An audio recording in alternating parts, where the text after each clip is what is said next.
ఈసారి ఈసారి ఓటింగ్ శాతం కూడా పెరిగింది కదండి. బాగా పెరిగిందండి. దేనికి సంకేతం ఇది? ఇప్పుడు చంద్రబాబు నాయుడు గారు ముఖ్యమంత్రిగా ఉన్నప్పుడు ఈ దగులుబాజీ ఎదవలు ఏంటంటే వీళ్ళు స్ట్రాటజీని మర్చిపోయారు. చంద్రబాబు గారు ఉన్నప్పుడు పెరిగింది ఓటింగ్ శాతం.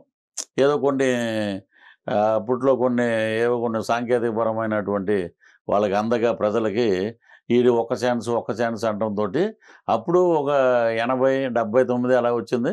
ఆ పై ఓటింగ్ శాతం పెరగటం వల్లే ఈ బటన్ రెడ్డికి మెజారిటీ వచ్చింది.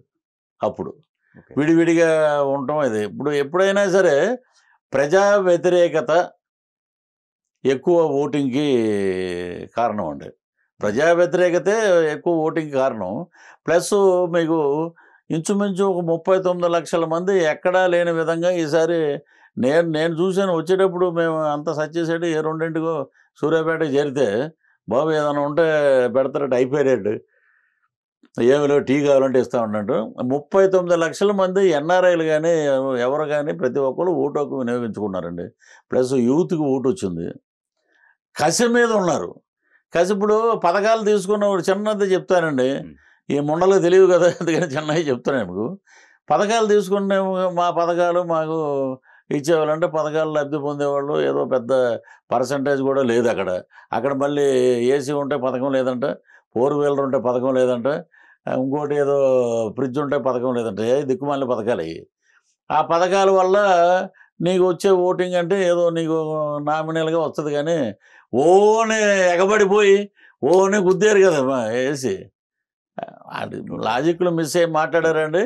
క్షేత్రస్థాయిలో పనిచేసిన కార్యకర్తలుగా మాకు తెలుసు చంద్రబాబు గారిని ఏ రకంగా ప్రజలు విశ్వసించారు, అలాగే పవన్ కళ్యాణ్ గారిని ఏ రకంగా నమ్మారో, ఓటు ట్రాన్స్ఫర్ ఎంత అద్భుతంగా జరిగిందనేది నిదర్శనం ఈ 85-86%. ఇప్పుడు లేడీస్ అందరూ ఆల్మోస్ట్ మా వైపే ఉన్నారు, లేడీస్ మాకే ఓటేశారు అంటే అంత అర్ధరాత్రి వరకు జరగడానికి కారణం కూడా అదే అన్నట్టుగా వాళ్ళు చెప్తున్నారు. ఇప్పుడు ఎండాకాలం వచ్చాక 4 తర్వాత చాలామంది కొంతమంది విలేజ్లు వెళ్తే ఈవీఎంలు కొన్ని చోట్ల ఈ దిక్కుమల్ల ట్రిక్కులు ఉంటాయి కదా, గజకర్ణ గోకర్ణ టక్కు టమారా విద్యలు, లైట్లు లేకపోవటం, ఒక చోట ఈవీఎం ప్యాడ్లు రాకపోవటం వల్ల అది కొంచెం లేట్ అవ్వటం, అలాగా ఉన్న వాళ్ళందరూ కొంతమంది ఎండలు ఎక్కువ ఉన్నాయని మధ్యాహ్నం భోంచేసి వద్దామని అని చెప్పి ఆ ఊర్లో వాళ్ళందరూ వెళ్ళిపోయారు. ఎక్కువ ముఖ్యంగా లేడీస్ ఏంటంటే ఇంట్లో పనులన్నీ చూసుకుని ఓటేసి వెళ్ళిపోతామంటే, అయ్యో మా ఆయన వచ్చేస్తాడు మళ్ళీ వెళ్ళిపోవాలి మేము అని చెప్పి 4-5 అలా వస్తామని అన్నారు. కానీ వీళ్ళని చూసేసి, వీళ్ళని దిక్కుమాలిన పరిపాలన చూసేసి గుద్దేసి అంత లేదండి.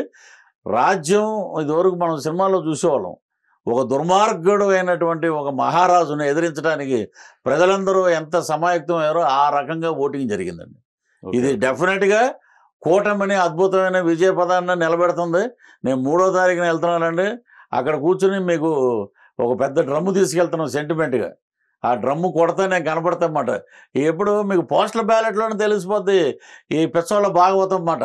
ఈ సజ్జల భార్గవ్ అన్న అతను ఉన్నాడు, ఏం కూడా రేపు పొద్దున్న అక్కడ గుంటూరు రాజు కావే అని తిరగాల్సిందే, అయిపోయింది చరిత్ర.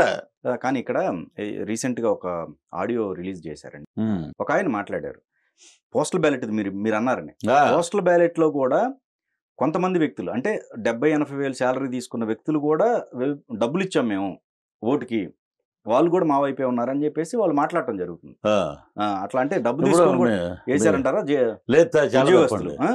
అది వచ్చిందంటున్నా, అది ఆడియో వాళ్ళు ఏముందో సజ్జల భార్గవ్ ఉన్నాడు కదా సోషల్ మీడియా సకల శాఖ మంత్రి కొడుకు, ఆయన ఇష్టం వచ్చినట్టు పెడతాడు. అసలు ఎవడో నువ్వు, ఏముంది నీకు అవగాహన దీని మీద? వచ్చేదేదో పెద్ద మాట్లాడి గట్టిగా మాట్లాడితే వాళ్ళ మీద కేసులు పెట్టడం, ఈ ముష్టి పనులన్నీ చేసేది మీరు. ఈ రోజున రాష్ట్రం అతలాకుతలంగా రావణ కాష్టంగా, సరే మీరే గెలుస్తారు అని అనుకుందామండి ఒక మాట. గెలుస్తా అన్నప్పుడు ఈ పులివర్తి నాని గారి మీద హత్యా ప్రయత్నం ఏంటి, పల్నాడులో ఈ ఘటనలు ఏంటి, ఇవన్నీ సిగ్గు శరం ఉందండి వీళ్ళకి. ఈ రావణ కాష్టంలో కాలిపోతున్న రోమ్ నగరంలో కూర్చొని రోమ్ తగలబడిపోయిన నాకేంటి, పిడియలు వాయించుకుంటూ కూర్చుందామనే ముఖ్యమంత్రి, ఇతను అపధర్మ ముఖ్యమంత్రి అయినా అతని బాధ్యత అనేది ఉంది. ఇక్కడ ఏంటంటే ఉద్యోగస్తులు అందరూ చాలామంది చాలా ఊర్లలో మేము వస్తుంటే, ఏమంటే పోస్టల్ బ్యాలెట్ వేసారా, పోలీసు వాళ్ళ దగ్గర నుంచి తీసుకుందామండి మనం. పోలీసు వాళ్ళ దగ్గర నుంచి ఏమంటే పోస్టల్ బ్యాలెట్ అంటే వేసామండి, దరిద్రుడు గోళ వదిలిపోతుంది సార్, ఈసారి దరిద్రం వదిలిపోతుందండి. ఈ సజ్జల రామకృష్ణారెడ్డి పేడ వదిలిపోద్దండి, ఈ జగన్మోహన్ రెడ్డి పేడ వదిలిపోద్దండి, దరిద్రం వదిలిపోద్దండి. పోస్టల్ బ్యాలెట్ వేసిన పోలీసు అధికారులు, మీరు అన్నట్టు 70,000 80,000 తీసుకున్న అద్భుతమైన ప్రభుత్వ ఉద్యోగులు కూడా వీడి పెంట వదులుద్దండి, వీడు ఎన్ని రకాల ప్రలోభాలు పెట్టినా మేము పోస్టల్ బ్యాలెట్లో అద్భుతమైన మ్యాండేట్ ఇచ్చాము అని చెప్తున్నారు. Okay okay. ఇప్పుడు ఏ నమ్మకం అండి? ఇప్పుడు వాళ్ళు ఆల్రెడీ ఇప్పుడు మీరు ఏదైతే నమ్మకం ఉందో వాళ్ళు అటు సైడ్ కూడా ఒక నమ్మకాన్ని చెప్తున్నారు, ఖచ్చితంగా మేము గెలవబోతున్నాం, ఇదిగో విన్నింగ్ సీట్స్ 36 నుంచి మేము కౌంట్ వేసుకుంటున్నాం. ఏది ఉభయ గోదావరి, తూర్పు గోదావరి అది వేరండి, అది వేరు. రిజర్వ్డ్ కాన్స్టిట్యున్సీస్ ఉన్నాయి కొన్ని, ఇప్పుడు బిఫోర్ నుంచి గెలిచే రిజర్వ్డ్ కాన్స్టిట్యున్సీలోనూ ఎస్టీ వాళ్ళు కూడా చాలా అలర్ట్ అయ్యారండి. వాళ్ళకి రావాల్సిన సప్లైన్స్ అన్నీ ఇది జగనన్న దీవెనని వాళ్ళకి ఆల్రెడీ ఉన్నాయి దీవెనలు, అంబేద్కర్ గారు ఇచ్చిన దీవెనలన్నీ ఉన్నాయి వాళ్ళకి, అవన్నీ తీసి అవతల పాడేసి నువ్వు ఈ రోజున జగనన్న దీవెన, జగనన్న విద్యా దీవెన నువ్వు ఎన్ని చేసినా 11.5 లక్షలు పైన ఎంతో అప్పు ఉందండి ఈ చేసినది. దాంట్లోంచి తీసుకొచ్చి నువ్వు పక్కోడి దగ్గర అప్పు తీసుకొచ్చి బిర్యానీ పెట్టి ఎన్ని రోజులు చూస్తారండి జనాలు కూడా. మేము వెళ్ళిన ప్రతి చోట ఈయన అన్నట్టు ఎస్సీలు ఎస్టీలు మా వైపే ఉన్నారా అని అనుకుంటే ఒకటేనండి, ఏ 36 అన్నారా 36 బద్దలైపోతుంది, 36 బద్దలు, 36 ఎస్టీ నియోజకవర్గం 36 బద్దలండి. ఒకటే గుర్తుపెట్టుకోండి, ఎస్టీ నియోజకవర్గంలో రిజర్వ్డ్ కాన్స్టిట్యున్సీలో తెలుగుదేశానికి సీట్ ఇచ్చారు, రిజర్వ్డ్. అలాగే నీకు ఎస్టీ వాళ్ళు నీకు ఓట్లు వేస్తే తెలుగుదేశానికి జనసేన వేస్తారు, బీజేపీ వేస్తారు. ఎస్టీ వాళ్ళు కూడా నువ్వు అనుకున్నట్లేదు నీ కోట బద్దలు, నీ ఏ 36 అయితే మేము దగ్గర 18 19 మేము అక్కడ కొట్టేస్తాం, మీకు మిమ్మల్ని నరకటమే మా ధ్యేయం. ఏమండి ఈస్ట్ వెస్ట్లో ఈ మండలం 36లో 2 గెలవమనండి, 2 ఛాలెంజ్ 15 పైన ఉన్నాయండి బాబోయ్ వాళ్ళ కౌంటింగ్ లో. ఒకటి చెప్తాను సార్, ఈస్ట్ వెస్ట్లో మీకు కాకినాడ అద్భుతమైన రిజల్ట్, కాకినాడ రూరల్ 19 నానాజీ జనసేన నుంచి నానాజీ, మళ్ళీ ఇక్కడ పిఠాపురం, రాజానగరం, నెడదవోళ్ళు, ఏమండి మళ్ళీ ఆ రకంగా తీసుకుంటే ఈస్ట్లో ఉన్నది కాబట్టి రాజమండ్రి రూరల్ మన పెద్ద ఆయన కూటమి తరపున, అక్కడేమో ఎంపీ ఏమో పురంధేశ్వర్ గారు అద్భుతంగా గెలుస్తుంటే సీట్లు వాళ్ళ క్యాల్కులేషన్ కూడా అండి. ఇప్పుడు ఏదైతే ఇవ్వబడ్డాయో ఒక 30 సీట్ల దాకా చూసుకున్నట్టయితే వాటిలోనే ఒక 12-13 వస్తాయి అని అంటున్నారు. లేవండి. Okay okay. ఎక్కడ చూసినా ఎలా ఉందంటే అండి, ఇప్పుడు నీకు వైనాట్ 175 ఉన్నావు, నువ్వు వైనాట్ 175 ఉన్నప్పుడు దాని మీద నిలబడి నీకు రాజశేఖర్ రెడ్డి గారికి ఉన్న దమ్ము ధైర్యం కూడా నీకు లేదు. నీ కుటుంబం గురించి మేము మాట్లాడవలసిన అవసరం లేదు, మీ వాళ్ళే మిమ్మల్ని చేయంటున్నారు. చెల్లి పసుపు జర కట్టుకుంటే దాని మీద కామెంట్లు చేసిన ఘనత ఆంధ్ర రాష్ట్రంలో ఉన్నటువంటి ఈ అన్నయ్యని మనం చూసాం. తల్లినేమో ఒక మాట, తల్లి లెటర్ రాసింది, ఏది మా శర్మలాగే వేయండి ఓటు, నీ కుటుంబంలోనే నీకు ఐక్యత లేదు, నీ కుటుంబంలోనే నీకు సఖ్యత లేదు. అవినాష్ రెడ్డి ఓడిపోవటానికి దగ్గరలో ఉన్నారని కడప నుంచి కూడా నాకు పొద్దున కూడా ఫోన్ చేసి చెప్పారండి. షర్మిలమ్మ గట్టిగా తిరుగుతుంది అక్కడ బాగా పనిచేస్తుందండి. వివేకానంద రెడ్డి మర్డర్ సింపతి బాగా వర్కౌట్ అవుతుంది. కడప సీటు కూడా తెలుగుదేశంది. అన్ని రకాలుగా ఉన్నాయి సార్. వీళ్ళు ఏదో గదిలో కూర్చుని ఐ ప్యాక్ అని పెట్టారు. ఐ ప్యాక్ ఇంక నువ్వు ప్యాక్ చేసుకోవటమే మొత్తం. వాళ్ళు వెళ్ళిపోతూ ఎందుకులే వీటితోటి మనకి గొడవ ఎందుకులే అని చెప్పి ఒకసారి వస్తే మా వాళ్ళందరూ ఒక సెల్ఫీ తీసుకుంటారు అన్నాడు. సెల్ఫీ తీసుకుంటే 175 మనవే అనుకుంటే ఇంకెందుకు ఎదటోడు పోటీ చేయటం. ఈసారి మటుకు భగవత్ సాక్షిగా, ప్రజల సాక్షిగా మహిళలు, రైతులు అందరూ, బడుగు బలహీన వర్గాలు అందరూ మార్పు కావాలండి. మార్పు కోసం కూటమి ఉంది, జనసేన ఉంది, వీళ్ళకే మా యొక్క ఓట్లు ఇస్తున్నాం. ప్లస్ ఇంకోటి, నేను చేసిన యాడ్ ల్యాండ్ టైటిలింగ్ యాక్ట్, అది కొట్టిందిరా దెబ్బ, పుద్దురాజు కొట్టాడురా దెబ్బ. నేను ఇన్ని సినిమాలు వేసినా నేను నా ప్రజల్లో వచ్చిన స్పందన నేను చూడలేదు. కానీ ఏ విలేజ్కి వెళ్ళా రైతు నేను అడుగుతా, నారాయణ చెమటలు పట్టాయా, ఫ్యాన్ వేయమంటామంటే వద్దు బాబు 5 ఏళ్ళ నుంచి ఫ్యాన్ వేస్తానే ఉన్నారు. ఇది కనపడుతుందండి.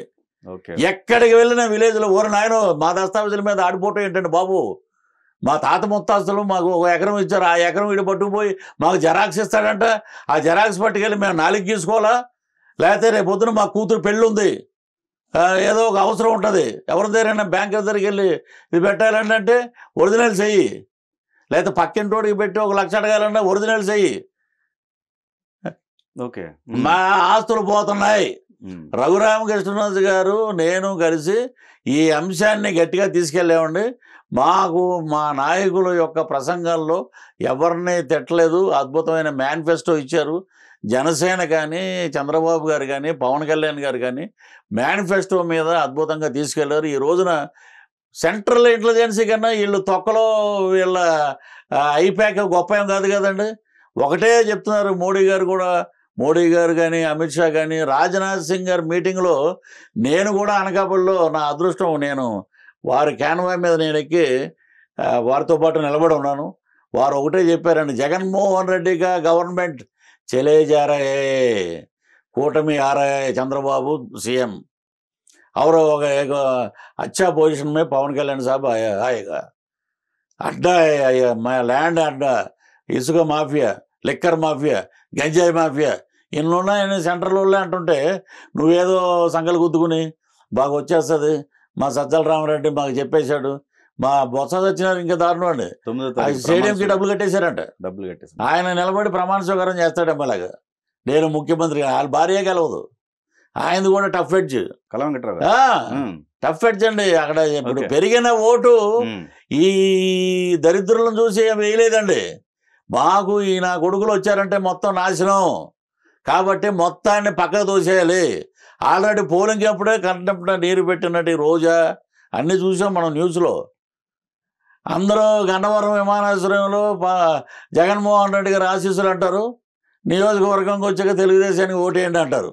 అలాగే ఉందండి ప్రతి చోట వీళ్ళు మార్చిన చోట ప్రతి ఒక్కరు సీటు రానివాడు అందరూ కూటమికి చేసేసారు.